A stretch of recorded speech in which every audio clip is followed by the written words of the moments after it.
ನಮಸ್ಕಾರ ಸ್ನೇಹಿತರೆ, ಶ್ರೀಕೃಷ್ಣ ಸಂದೇಶ ನಮ್ಮ ರೀಲ್ಸ್ ಯೂಟ್ಯೂಬ್ ಚಾನಲ್ಗೆ ನಿಮಗೆಲ್ಲರಿಗೂ ಸ್ವಾಗತ. ಈ ಜೀವನ ಇರುವುದೇ 2 ದಿನ. ಒಂದು ನಿನ್ನ ಪರವಾದ ದಿನ, ಮತ್ತೊಂದು ನಿನ್ನ ವಿರುದ್ಧವಾದ ದಿನ. ಪರವಾದ ದಿನದಲ್ಲಿ ಅಹಂಕಾರ ತೋರಿಸಬೇಡ, ವಿರುದ್ಧವಾದ ದಿನದಲ್ಲಿ ತಾಳ್ಮೆ ಕಳೆದುಕೊಳ್ಳಬೇಡ. ಪ್ರಪಂಚಕ್ಕೆ ನೀವು ಯಾವತ್ತೂ ಒಳ್ಳೆಯವರಾಗದೇ ಇದ್ದರೂ ಪರವಾಗಿಲ್ಲ. ನೀವೇ ಪ್ರಪಂಚ ಎಂದು ನಿಮ್ಮನ್ನು ನಂಬಿಕೊಂಡಿರುವವರಿಗೆ ಒಳ್ಳೆಯವರಾಗಿರಿ ಸಾಕು. ಆದದ್ದೆಲ್ಲ ಒಳ್ಳೆಯದಕ್ಕೆ ಆಗಿರುತ್ತದೆ, ಆಗುವುದೆಲ್ಲ ಒಳ್ಳೆಯದೇ ಆಗುತ್ತದೆ. ಆಗಲಿರುವುದು ಅದು ಕೂಡ ಒಳ್ಳೆಯದಕ್ಕೆ ಆಗುತ್ತದೆ. ರೋಧಿಸಲು ನೀನೇನು ಕಳೆದುಕೊಂಡಿರುವೆ? ಇಲ್ಲಿ ಕಳೆದುಕೊಂಡಿದ್ದು ಯಾವುದಾದರೂ ನೀವು ತಂದಿರುವುದು, ನಾಶವಾಗಲು ಯಾವುದಾದರೂ ನೀವು ಇಲ್ಲಿ ಮಾಡಿರುವುದು. ನೀವೇನನ್ನೇ ಪಡೆದಿದ್ದರೂ ಅದನ್ನು ಇಲ್ಲಿಯೇ ಪಡೆದಿರುತ್ತೀರ. ನೀವು ಏನನ್ನೇ ನೀಡಿದರೂ ಅದನ್ನು ಇಲ್ಲಿಗೆ ನೀಡುತ್ತೀರ. ನಿನ್ನೆ ಯಾರದ್ದೂ ಆಗಿದ್ದು ಇಂದು ನಿಮ್ಮದಾಗಿದೆ, ಮತ್ತದು ನಾಳೆ ಇನ್ಯಾರದ್ದೋ ಆಗುತ್ತದೆ ಅಲ್ಲವೇ? ಜೀವನ ಎಂದರೆ ಇಷ್ಟೇ. ಬಯಸಿದಾಗ ಬಯಸಿದ್ದು ಸಿಗುವುದಿಲ್ಲ. ಸಿಗುವ ಹೊತ್ತಿಗೆ ನಮ್ಮಲ್ಲಿ ಬಯಕೆಗಳೇ ಇರುವುದಿಲ್ಲ. ಅವರವರು ಮಾಡಿದ್ದನ್ನು ಅವರೇ ಅನುಭವಿಸುತ್ತಾರೆ. ಅದು ಒಳ್ಳೆಯದಾಗಿರಲಿ ಕೆಟ್ಟದ್ದೇ ಆಗಿರಲಿ, ನಾವು ಯಾರಿಗೂ ಏನನ್ನೂ ಬಗೆಯದೆ ಸುಮ್ಮನಿದ್ದು ಕಾದು ನೋಡಬೇಕಷ್ಟೆ. ಜನರಿಗೆ ನಾವು ಹೇಗೆ ಬದಲಾದೆವು ಎನ್ನುವುದು ಬೇಗ ಕಾಣಿಸುತ್ತದೆ, ಆದರೆ ಅವರ ಯಾವ ಮಾತಿನಿಂದ ನಾವು ಬದಲಾದೆವು ಎನ್ನುವುದನ್ನು ಮಾತ್ರ ಅವರು ತಿಳಿದುಕೊಳ್ಳುವುದೇ ಇಲ್ಲ. ಭಗವಂತನಿಗೆ ನಿಮ್ಮ ಕಷ್ಟಗಳ ಬಗ್ಗೆ ದೂರನ್ನು ನೀಡಬೇಡಿ, ಏಕೆಂದರೆ ಒಬ್ಬ ಶ್ರೇಷ್ಠ ನಿರ್ದೇಶಕ ಯಾವತ್ತೂ ಅತ್ಯುತ್ತಮ ನಟನಿಗೆ ಮಾತ್ರವೇ ಅತ್ಯಂತ ಕಷ್ಟದ ಪಾತ್ರವನ್ನು ನೀಡುತ್ತಾನೆ ಎನ್ನುವುದನ್ನು ನೆನಪಿನಲ್ಲಿಡಿ. ಜೀವನದಲ್ಲಿ ನೋವು, ಅವಮಾನ, ಜಿಗುಪ್ಸೆ, ನಮ್ಮ ಏಳಿಗೆಯನ್ನು ಕಂಡು ಸಹಿಸಿಕೊಳ್ಳದ ಜನಗಳಿಗೇನೂ ಕಮ್ಮಿ ಇಲ್ಲ. ಅವುಗಳನ್ನೆಲ್ಲ ಎದುರಿಸಿ ಸಾಧನೆ ಮಾಡಬೇಕು, ಆಗ ಮಾತ್ರ ಜೀವನ ಸಾರ್ಥಕ. ಯಾರೋ ಬಂದು ನಮ್ಮ ದಾರಿಯನ್ನು ಮಾಡಿಕೊಡುವುದಿಲ್ಲ. ನಮಗೆ ಬೇಕಾದ ದಾರಿಯನ್ನು ನಾವೇ ಮಾಡಿಕೊಳ್ಳಬೇಕು, ಕಂಡುಕೊಳ್ಳಬೇಕು. ಏಕೆಂದರೆ ನಾವು ತಲುಪುವ ಗುರಿ ಯಾವುದು ಎಂಬುದು ಬೇರೆಯವರಿಗೆ ಗೊತ್ತಿರುವುದಿಲ್ಲ. ದುಡಿಯಲು ಮೊದಲು ಕಲಿಯಬೇಕು ಮತ್ತು ಅದರ ಫಲಕ್ಕಾಗಿ ಕಾಯಬೇಕು. ಕರ್ತವ್ಯದಿಂದ ವಿಮುಖನಾದವನು ಮಾತ್ರ ಅದೃಷ್ಟವನ್ನು ದೂರುತ್ತಾನೆ. ವಾದಗಳನ್ನು ಮುಂದುವರೆಸಬಾರದು, ಹಾಗೆ ಸಾಧಿಸಬಾರದು.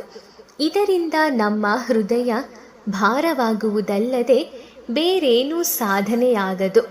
ದ್ವೇಷಿಸುವುದನ್ನು ಕ್ಷಣ ಮಾತ್ರದಲ್ಲಿ ಕಲಿಯುವ ಜನರು ಪ್ರೀತಿಸುವುದನ್ನು ಕಲಿಯಲು ಮಾತ್ರ ಜೀವನದ ಕೊನೆ ಕ್ಷಣದವರೆಗೂ ಕಾಯುತ್ತಾರೆ. ದೇವರಿದ್ದಾನೆ ಎಂಬ ನಂಬಿಕೆ ಬಲವಾಗಿರಬೇಕೇ ಹೊರತು ದೇವರೇ ಬಂದು ಎಲ್ಲವನ್ನೂ ಮಾಡುತ್ತಾನೆ ಎಂಬ ಭ್ರಮೆಯಲ್ಲಿ ಬದುಕಬಾರದು. ತೋಡಿದ ಬಾವಿಗೆ ನೀರೇ ಸಾಕ್ಷಿ, ಮಾಡಿದ ಸ್ನೇಹಕ್ಕೆ ಮನಸ್ಸೇ ಸಾಕ್ಷಿ, ಮಾಡದ ತಪ್ಪಿಗೆ ಮೌನದ ಕಣ್ಣೀರೇ ಸಾಕ್ಷಿ.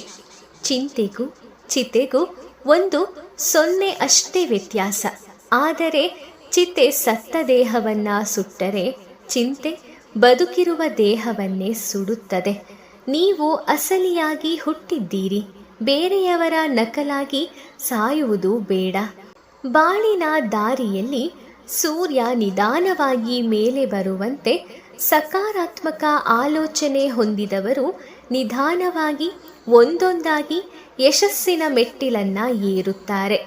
ಆತ್ಮವಿಶ್ವಾಸ, ನಿರ್ದಿಷ್ಟ ಗುರಿ ಸಾಧಿಸುವ ಛಲ ಹಾಗೂ ಸತತ ಪ್ರಾಮಾಣಿಕ ಪ್ರಯತ್ನಗಳು ಇರಬೇಕು. ನಾವು ಎಲ್ಲರಿಗೂ ಒಳ್ಳೆಯವರಾಗಬೇಕಿಲ್ಲ, ಆದರೆ ನಮ್ಮನ್ನು ನಂಬಿದವರ ಪಾಲಿಗೆ ಮಾತ್ರ ಅತ್ಯುತ್ತಮರು ಅನಿಸಿಕೊಂಡರೆ ಸಾಕು. ಸುನಾಮಿ ಬಂದಾಗ ಕೊಚ್ಚಿ ಹೋದ ಇರುವೆಗಳನ್ನು ಮೀನುಗಳು ತಿನ್ನುತ್ತವೆ. ಅದೇ ನೀರು ಬತ್ತಿ ಹೋದಾಗ ಸತ್ತು ಬಿದ್ದ ಮೀನುಗಳನ್ನು ಇರುವೆಗಳು ತಿನ್ನುತ್ತವೆ.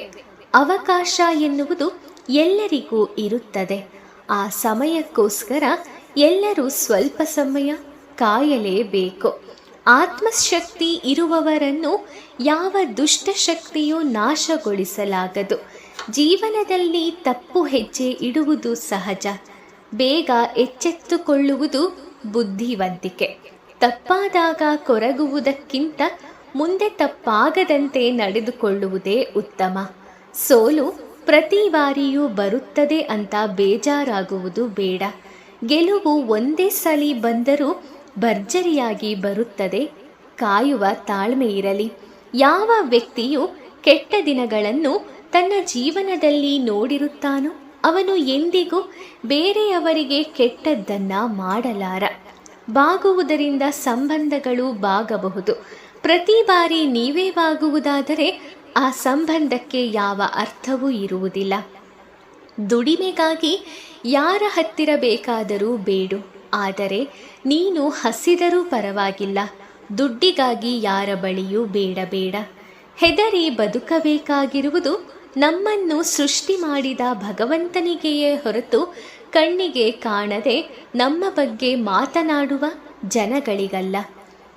ನಮಗೆ ಯಾರೋ ಕೆಟ್ಟದ್ದನ್ನ ಮಾಡಿದರೆ ಅದು ಅವರ ಕರ್ಮ. ನಾವು ಯಾರಿಗೂ ಕೆಟ್ಟದ್ದನ್ನು ಬಯಸದೇ ಇರುವುದು ನಮ್ಮ ಧರ್ಮ. ಒಳ್ಳೆಯವರು ಸೋತಾಗ ದೇವರೇ ಅಳುತ್ತಾನೆ. ಸುಳ್ಳು, ಮೋಸ, ದ್ರೋಹ, ವಂಚನೆ ಇದೆಲ್ಲವನ್ನ ನಾವು ದೇವರ ಬಳಿ ಸಾಲ ಮಾಡಿದಂತೆ. ಒಂದಲ್ಲ ಒಂದು ದಿನ ಬಡ್ಡಿ ಸಮೇತ ಅದೆಲ್ಲವನ್ನ ಕಟ್ಟಲೇಬೇಕು. ಅದೇ ಸತ್ಯ, ಧರ್ಮ, ನ್ಯಾಯ, ನೀತಿಗಳು ದೇವರ ಉಳಿತಾಯ ಖಾತೆಗೆ ಜಮಾ ಮಾಡಿದಂತೆ.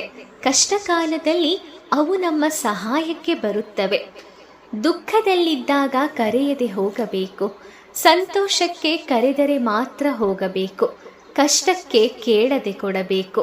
ಇಷ್ಟಕ್ಕೆ ಕೇಳಿದರಷ್ಟೇ ನೀಡಬೇಕು. ಇದೆ ಎಂದು ತೋರಿಸಿಕೊಳ್ಳಬಾರದು, ಇಲ್ಲವೆಂದು ಸಾರಲೂಬಾರದು. ಸತ್ತರೂ ಬದುಕಿದಂತಿರಬೇಕು. ಕೆಲವೊಮ್ಮೆ ನಮ್ಮ ಒಳ್ಳೆ ಗುಣಗಳೇ ನಮಗೆ ಮುಳ್ಳಾಗಬಹುದು. ಏಕೆಂದರೆ ಕರ್ಣನ ಒಳ್ಳೆಯ ಗುಣಗಳೇ ಕಡೆಗಾಲದಲ್ಲಿ ಅವನಿಗೆ ಶಾಪವಾಗಿ ಕಾಡಿದವು. ಒಳ್ಳೆಯತನಕ್ಕೆ ಬೆಲೆ ಸ್ವಲ್ಪ ಕಡಿಮೆಯೇ, ಆದರೆ ಒಳ್ಳೆತನ ಗೆದ್ದಾಗ ಅದರ ಮುಂದೆ ಯಾವ ಕೆಟ್ಟತನವೂ ನಿಲ್ಲಲಾರದು. ಸ್ನೇಹಿತರೆ, ನಿಮಗೆ ಈ ಅದ್ಭುತ ಸಂದೇಶಗಳು ಇಷ್ಟ ಆಗಿದೆ ಅಂತ ನಾನು ಅಂದ್ಕೊಳ್ತೀನಿ. ಈ ವಿಡಿಯೋ ಇಷ್ಟ ಆದರೆ ಲೈಕ್ ಮಾಡಿ, ಶೇರ್ ಮಾಡಿ. ಹಾಗೆ ಈ ಅದ್ಭುತ ಸಂದೇಶಗಳ ಬಗ್ಗೆ ನಿಮ್ಮ ಅನಿಸಿಕೆಗಳನ್ನು ತಪ್ಪದೆ ಕಮೆಂಟ್ ಬಾಕ್ಸ್ನಲ್ಲಿ ತಿಳಿಸಿ. ಇದೇ ರೀತಿಯ ಉತ್ತಮ ವಿಚಾರಗಳನ್ನು ನೀವು ತಿಳ್ಕೊಳ್ಳೋಕ್ಕೋಸ್ಕರ ನಮ್ಮ ರೀಲ್ಸ್ ಯೂಟ್ಯೂಬ್ ಚಾನಲನ್ನು ಸಬ್ಸ್ಕ್ರೈಬ್ ಮಾಡ್ಕೊಳ್ಳಿ. ಮುಂದಿನ ವಿಡಿಯೋದಲ್ಲಿ ಇನ್ನೂ ಉತ್ತಮ ವಿಚಾರಗಳೊಂದಿಗೆ ನಾನು ನಿಮ್ಮೆಲ್ಲರೂ ಮತ್ತೆ ಭೇಟಿ ಮಾಡ್ತೀನಿ. ಓಂ ಶ್ರೀ ಕೃಷ್ಣಾಯ ನಮಃ. ಆ ಕೃಷ್ಣ ಪರಮಾತ್ಮ ನಿಮ್ಮೆಲ್ಲರಿಗೂ ಒಳ್ಳೆಯದನ್ನು ಮಾಡಲಿ. ಧನ್ಯವಾದಗಳು.